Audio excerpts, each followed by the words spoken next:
Halo semuanya, perkenalkan nama aku Syara Beriska Dewi, aku dari kelompok 2. Pernah nggak sih kalian penasaran sebelumnya bahwa suatu yayasan bisa mendirikan badan usaha? Yuk kita coba cari jawabannya. Nah, pada pasal 3 Undang-Undang Nomor 16 Tahun 2001 tentang yayasan, pasal tersebut menjelaskan bahwa yayasan dapat melakukan kegiatan usaha untuk menunjang pencapaian maksud dan tujuannya dengan cara mendirikan suatu badan usaha dan atau ikut serta dalam suatu badan usaha tersebut. Kemudian dijelaskan lebih lanjut pada pasal 7 Undang-Undang Yayasan. Ayat pertama, yayasan dapat mendirikan badan usaha yang kegiatannya sesuai dengan maksud dan tujuan yayasan. Ayat kedua, yayasan dapat melakukan penyertaan dalam berbagai bentuk usaha yang bersifat prospektif dengan ketentuan seluruh penyertaan tersebut paling banyak 25% dari seluruh nilai kekayaan yayasan. Dan pada ayat ketiga, anggota pembina, pengurus, dan pengawas yayasan dilarang merangkap sebagai anggota direksi atau pengurus dan anggota dewan komisaris atau pengawas dari badan usaha sebagaimana dimaksud dalam ayat 1 dan ayat 2.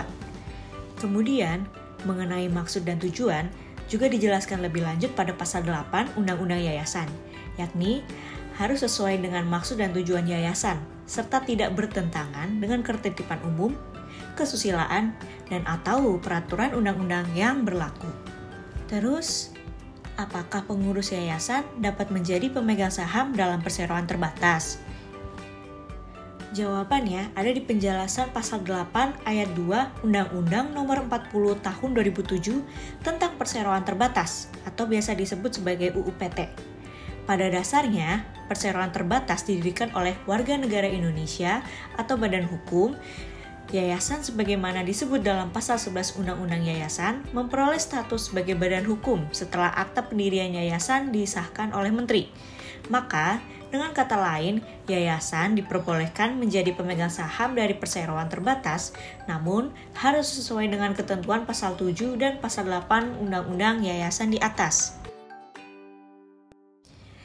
Jadi, kesimpulannya, apakah suatu yayasan dapat mendirikan badan usaha?